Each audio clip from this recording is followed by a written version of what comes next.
กับแฟนเป็นปีหนูอะอุบิเหตุไปเจอกีตัวเอง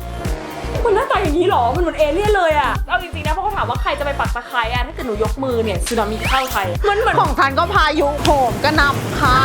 แต่ว่าเรื่องที่คุยกับเพื่อนบ่อยจะไม่ใช่เรื่องกิกกี้เรื่องอะไรเล็ดหยุดนี่แหละคุยทุกเรื่องผู้ช่วยฉันอะไปเกาหลีกับชีอะ6 วัน 10 คน Geeky Academy Welcome to Geeky Academy ขอต้อนรับพี่นุ่นค่ะสวัสดีค่ะสวัสดีค่ะวันนี้นะคะเราจะมาคุยเรื่องซับๆเรื่อง sensitive เรื่องที่แบบว่า never before กับ Geeky Academy อยากถามคำถามซอฟๆก่อนเลยคิดว่ากีตัวเองสวยไหมเคยส่องกระจกดูกีตัวเองไหมอันนี้ตอบเลยว่าไม่เคย You don't know ไม่เคยเราผู้ชมทางบ้านอะคอมเมนต์มาใครเอากระจกส่องกีตัวเองคอมเมนต์หนึ่งบอกว่าฉันส่องกีตัวเองคนจะได้ไปไลฟ์เผื่อบางคนไม่อยากคอมเมนต์เองหรือคอมเมนต์เองก็ยิ่งดีนะแล้วบางคนที่ไม่เคยเลยให้อยู่อีกคอมเมนต์หนึ่งว่าไม่เคยส่องกีตัวเองฉันไม่เคยส่องกีตัวเองเลยหนูอะอุบิเหตุไปเจอกีตัวเองมันเหมือนเอเลี่ยนเลยอะแล้วเราแบบทำไมมันไม่สวยเหมือนในหนังโป๊ที่เราดูถ้าจะถามว่ากีกี้คิดว่ากีกี้เราสวยไหมคือเราไม่เคยเห็นแต่ด้วยความมั่นใจของเรารู้สึกว่ามันสวยไม่ว่ามันจะคล้ำมันจะดำมันจะเสียดสีแบบแคมมันจะยานอะไรอย่างเงี้ยคือมันก็สวยเพราะว่ามันเป็น The One and Only อะแล้วก็เหมือนกับว่าพอเราผ่านประสบการณ์ชีวิตอะมันก็เปลี่ยนไปตามแบบประสบการณ์ชีวิตหรือว่าแบบเปลี่ยนไปตามอายุมันไม่มีสแตนดาร์ดตายตัวที่ว่าอันนี้คือกีสวยหรือกีไม่สวยแต่ว่าคือผู้ชายเขาก็ไม่ได้มานั่งคิดหรอกว่ากียูไม่สวยอะไรอย่างเงี้ยอย่างหมอสูอย่างเงี้ยเขาก็บอกไม่มีกีอันไหนเหมือนกันมันมีความแบบยูนิคของมันใช่เขาบอกว่าจะเป็นแคมเล็กแคมใหญ่อาจจะมีแบบบางคนมีบัตเตอร์ฟลายหน่อยบางคนจะเล็กลงไปบางคนอาจจะฟีบบางคนจะฟูมากๆอะไรอย่างเงี้ยใช่ก็เลยรู้สึกว่าแบบ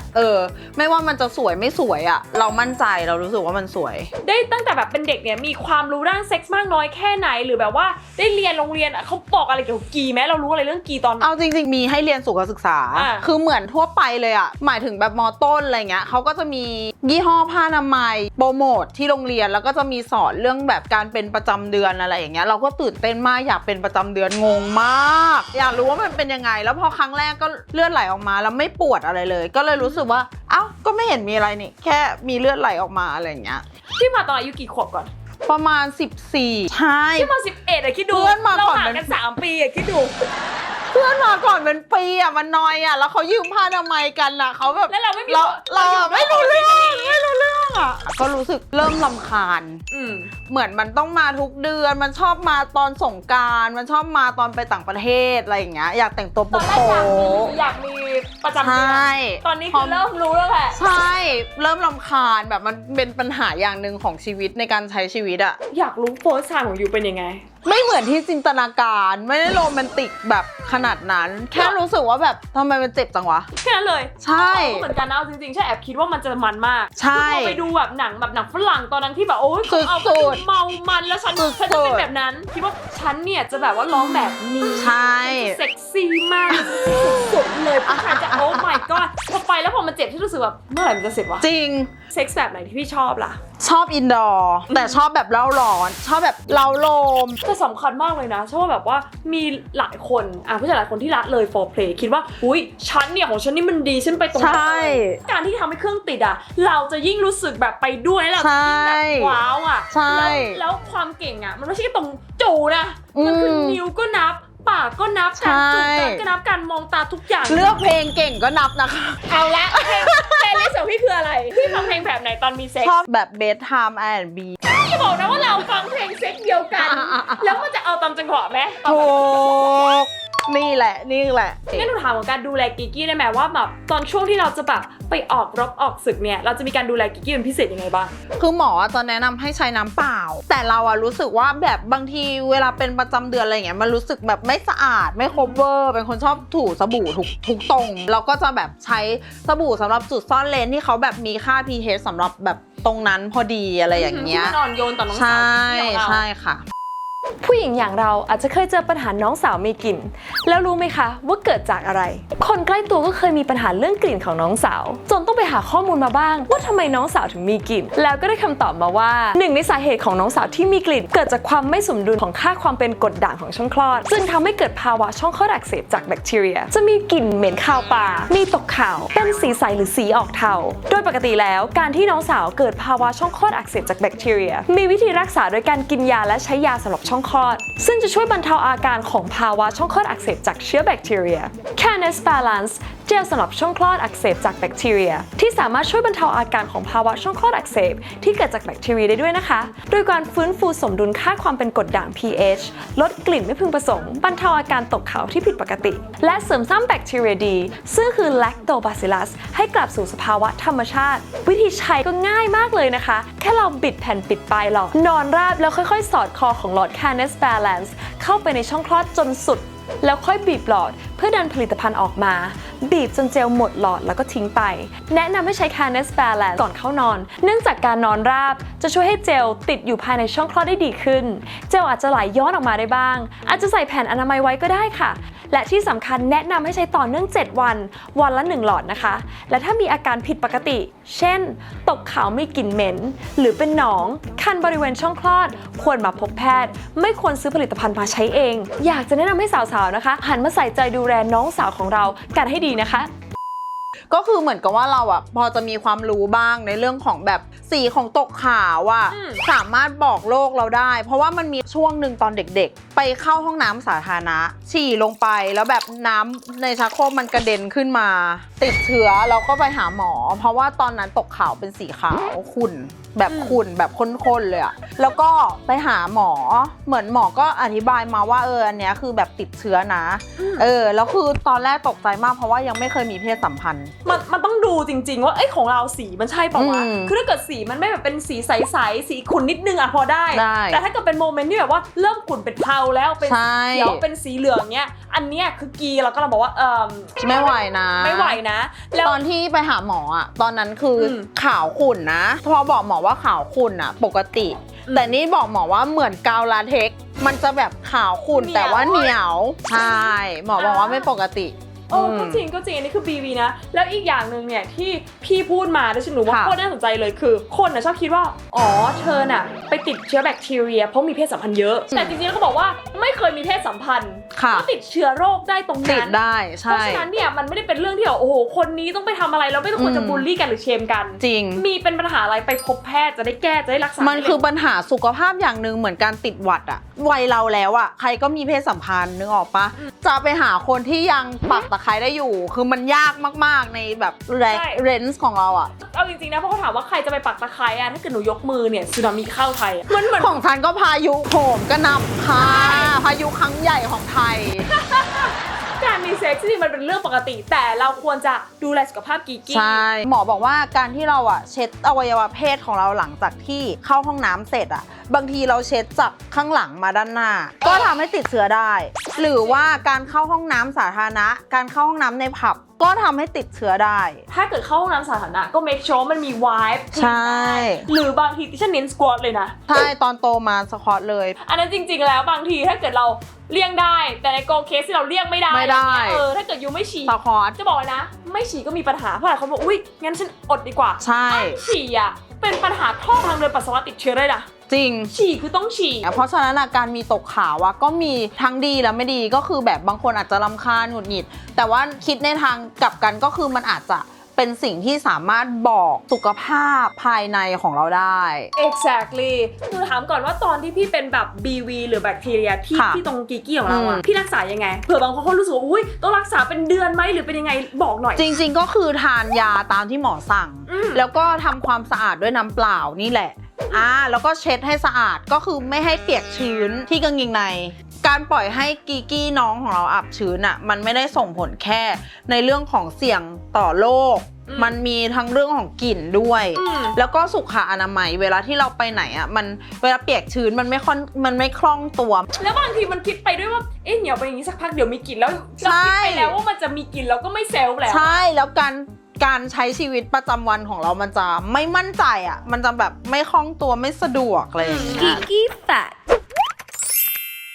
สีของตกขาวบอกอะไรได้บ้างสีของตกขาวสามารถบอกสุขภาพของกีกี้เราได้ค่ะจะมาเล่าให้ฟังค่ะว่าตกขาวแต่ละแบบเนี่ยเป็นยังไงและมันเป็นสัญญาณอะไรบ้างถ้าตกขาวของเราเนี่ยเป็นสีใสแล้วกลิ่นปกติเนี่ยน้องกีกี้ของเราเนี่ยแฮปปี้ดีแปลว่าเราได้ดูแลและทำความสะอาดอย่างถูกวิธีค่ะซึ่งไม่มีอะไรน่าเป็นห่วงนะแต่ยิ่งเราอายุมากขึ้นเราจะสังเกตว่าตกขาวของเราเนี่ยมันน้อยลงเป็นเพราะว่าฮอร์โมนเอสโตรเจนของเราค่ะก็ลดลงเหมือนกันค่ะสีขาวหรือว่าขาวออกเหลืองถือว่าช่องกีกี้ของเราเนี่ยสุขภาพยังดีอยู่แต่ถ้าเกิดเริ่มมีกลิ่นเนี่ยอันนี้อาจจะบ่งบอกได้ว่าเราเป็นเชื้อราหรือว่าติดเชื้อแบคทีเรียได้ค่ะสีเหลืองออกเขียวถ้าเกิดเราถอดกางเกงในออกมาเป็นสีเขียวกับสีเหลืองอยู่ด้วยกันก็เป็นความไม่ปกติแล้วยิ่งมีกลิ่นก็จะบ่งบอกได้ว่าเราเนี่ยติดเชื้อแบคทีเรียอยู่ค่ะหรืออีกอย่างหนึ่งนะคะอาจจะเกิดจากโรคติดต่อทางเพศสัมพันธ์ได้ถ้าเกิดเราสังเกตว่าตกขาวของเราเนี่ยมีสีเหลืองผสมกับสีเขียวควรจะไปพบแพทย์ทันทีเลยค่ะสีเทาถ้าเกิดสังเกตตกขาวเราเนี่ยเป็นสีเทาก็เป็นสัญญาณบ่งบอกได้ว่าเราเนี่ยติดเชื้อแบคทีเรียได้ค่ะอันนี้นะคะก็จะเป็นกลิ่นเหม็นมีอาการคันหรือว่าระคายเคืองร่วมด้วยค่ะถ้าเกิดตกขาวคุณเป็นสีเทานะรีบไปหาหมอทันทีเลยเพราะไม่งั้นเนี่ยการใช้ชีวิตจะยากมากเพราะมันจะระคายเคืองมันจะคันมันจะเหม็นตกขาวสีน้ำตาลส่วนมากมันจะเป็นการบ่งบอกว่ามีตกขาวผสมกับเลือดปนอยู่ไม่ต้องตกใจส่วนมากจะเกิดขึ้นระหว่างรอบเดือนหรือว่าช่วงที่หมดประจำเดือนไปไม่กี่วันค่ะแต่ถ้าเกิดเป็นตกขาวสีน้ำตาลในช่วงที่ไม่เป็นประจำเดือนเลยอาจจะเป็นการผิดปกติของร่างกายของเราอาจจะเป็นเพราะช่องคลอดมีบาดแผลถ้าคุณมีอาการเหล่านี้ก็รีบไปพบแพทย์จะได้รักษาแบบถูกต้องสาวๆคะกีกี้ของเราเนี่ยต้องหมั่นสังเกตดูแลให้ถูกวิธีอย่าใช้สารเคมีหรือผลิตภัณฑ์เนี่ยที่มีเคมีรุนแรงเกินไปอย่าถูแรงอย่าสวนล้างหมั่นสังเกตแล้วก็รักษาสมดุลให้มันบาลานซ์เสมอนะคะนอกจากนี้การได้รับวัคซีน HPV ก็ช่วยลดความเสี่ยงมะเร็งปากมดลูกแล้วก็โรคอื่นๆได้ด้วยการดูแลกีกี้และการป้องกันโรคเนี่ยเป็นสิ่งสำคัญที่ทุกคนควรใส่ใจอย่าลืมดูแลกีกี้ของเราด้วยนะค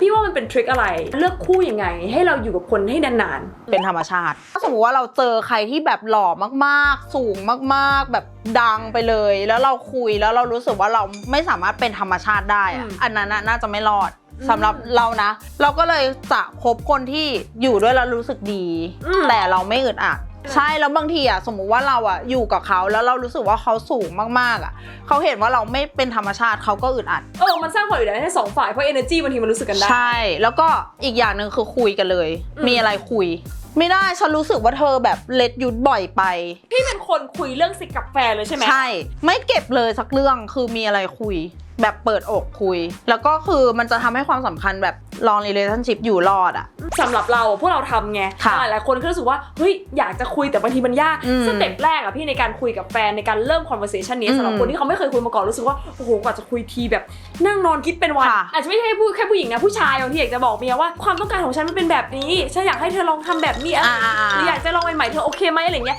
การเริ่มคุยพี่ว่ามันสเต็ปแรกคือทำยังไงให้มันไม่เสียความรู้สึกคือถ้าเป็นเรานะคือเราชอบแบบอยากลองใส่ชุดนักเรียนอะไรอย่างเงี้ยไปสิอุซางิเราก็จะดูการ์ตูนที่แบบเขาใส่ชุดนักเรียนดูแล้วก็ค่อยๆตะล่อมว่าแบบอุ๊ยเดี๋ยวลองแต่งเป็นตัวนี้ดีกว่าอะไรอย่างเงี้ยสมูทเข้าไปใช่สมูทเข้าไปแทรกแซงเข้าไปแล้วก็แบบฉันอยากลองนะมันแบบเปลี่ยนบรรยากาศ Amazing ดีแล้วเราได้ฟังเขาก่อนว่าเขามีฟีดแบ็กยังไงก่อนที่เราไปนั่งซื้อมาแล้วมาเฟลกับตัวเองว่าพอใส่แล้วเขาไม่ชอบถึงบอกไงว่าให้คุยทุกเรื่องแล้วก็อีกอย่างหนึ่งก็คือทนไม่ใช่ทนแบบโอ้โหให้เขาตบตีอะไรอย่างเงี้ยแต่เราต้องเข้าใจว่าคนคนนึงโตมาไม่เหมือนเราอยู่แล้วมันจะต้องมีนิสัยบางอย่างที่เขาก็ไม่ชอบเราก็ไม่ชอบเขาแต่มันจะไม่มีใครเพอร์เฟกต์ 100% ในการอยู่ร่วมกันเรื่องเล็กๆน้อยๆที่แบบสามารถปรับเข้าหากันได้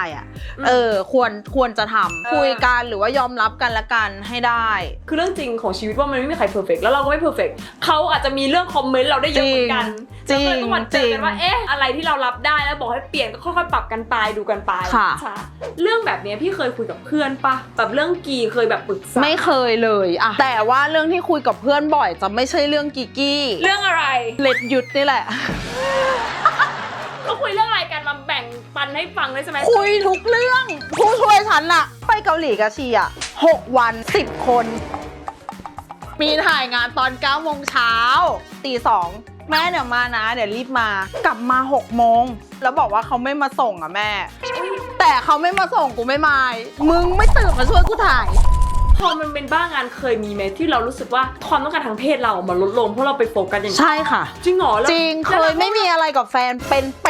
เขาคอมเพลนว่าอุ้ยเธอละเลยใช่ไหมมีไปคุยกับเพื่อนฉ่ำแบบแปลกๆละแต่พอเขาไปคุยกับเพื่อนปุ๊บเพื่อนก็บอกเขาว่ากูก็ไม่บ่อยมึง ไม่แต่อันนั้นนะคือของแฟนเก่า แต่พอแฟนใหม่ก็คือพยายามจะบาลานซ์ให้มันแบบเสมอ พี่จ๋าตอนนี้เรามา empower ผู้หญิงแล้วเรื่องของกีกี้ ค่ะ อยากให้พี่ส่งเมสเซจ empower ผู้หญิงอีกรอบหนึ่งเกี่ยวกับเรื่องการดูแลกีโดยเฉพาะวันนี้ธีมของเราตกขาว ตกขาวเนี่ยทุกคนต้องมีอยู่แล้วเป็นเรื่องธรรมชาติ และทุกคนน่ะสามารถที่จะไปเจอนู่นเจอนี่เจอนั่นแล้วติดเชื้อหรืออะไรได้ ถ้ามีสิ่งผิดปกติหรือว่ารู้สึกว่าแปลกปลอมอ่ะก็คือพบแพทย์ได้เลย หรือว่าอาจจะแบบไปตรวจเช็คทุกปีเหมือนการตรวจสุขภาพเลยก็ได้นะ เพราะว่าบางทีอ่ะการเจอแพทย์อ่ะเขาจะสามารถบอกได้ก่อนที่เราจะเป็นอีกนะบางที